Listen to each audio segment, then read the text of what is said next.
Toujours en direct, un petit peu différé du Jet Propulsion Laboratory à Pasadena en Californie. InSight s'est bien posé. À mes côtés, Charles Yana, responsable de l'exploitation du sismomètre SAIS. Il travaille au CNES. Alors tout d'abord, question facile, point de vue stress, ça va mieux? Beaucoup mieux, beaucoup mieux. On est super soulagé, super content. En même temps, on est bien posé sur Mars, mais on n'a pas encore allumé notre instrument. Donc on a hâte aussi d'être à demain pour pouvoir envoyer les premières commandes et être à après-demain, voire après-demain pour recevoir les premières données, s'assurer que tout fonctionne vraiment bien et qu'il n'a pas été endommagé ou quoi que ce soit. On est assez confiant là-dessus, mais on sera vraiment complètement soulagé à partir de jeudi. Oui, pas de repos sur Mars, donc dès demain ça commence. On va pas poser le sismomètre, mais on va vérifier qu'il fonctionne. Voilà, on va faire un peu la fête quand même ce soir, mais dès demain, on retourne dans les salles d'opération, on envoie les premières commandes. Et ça va être la course contre la montre pour aller le plus vite possible, pour être déployé le plus rapidement possible, pour être réchauffé le plus rapidement possible et pour avoir le bouclier thermique sur nous le plus rapidement possible. On n'est pas complètement autonome là-dessus, parce qu'on dépend aussi de où les scientifiques vont vouloir nous déposer.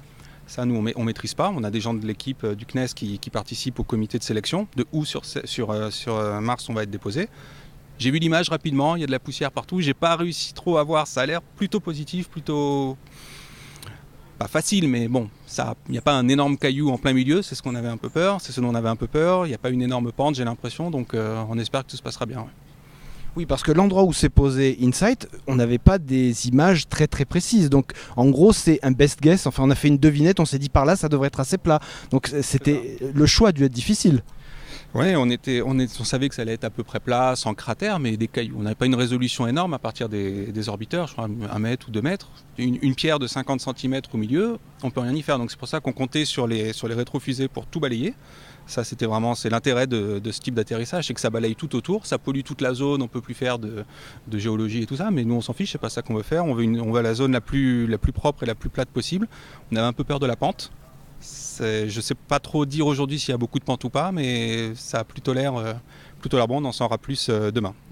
Dans les jours et semaines qui viennent, est-ce que vous allez être obligé, comme c'était le cas par exemple pour Curiosity, de travailler en heure martienne ou est-ce que ce n'est pas nécessaire? Uniquement cette semaine. Cette semaine jusqu'à dimanche, on travaille en heure martienne, qui sont, là ça va, c'est pas trop dur, on va décaler, on commence vers 15h et on termine vers minuit, 1h du matin. Donc on arrive un peu plus tôt en Californie, on a eu le temps de s'acclimater au décalage horaire et tout ça.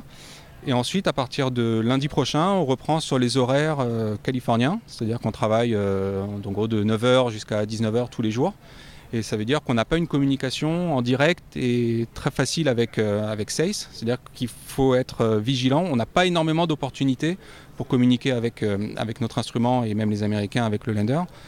Donc il y a une grosse pression, si on n'arrive pas à livrer les séquences à temps et à faire notre analyse à temps, on peut perdre potentiellement jusqu'à 2 voire 3 jours sur Mars. Et là ça peut avoir des conséquences embêtantes, donc on s'entraîne, on a fait plein d'entraînements, on a fait 5-6 entraînements de plusieurs jours sur place, on a fait venir toutes les équipes, opérations, développement sur place au JPL pour s'entraîner.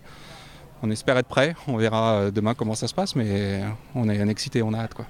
Donc pour conclure, en gros, un grand soulagement, mais finalement, ça ne fait que commencer. Pour nous, ça fait que commencer. Les Américains ont fait leur travail, à nous de faire le nôtre. Comme je disais, on s'est entraîné pour ça. On espère que tout fonctionnera bien, mais ça commence juste pour nous. Merci beaucoup.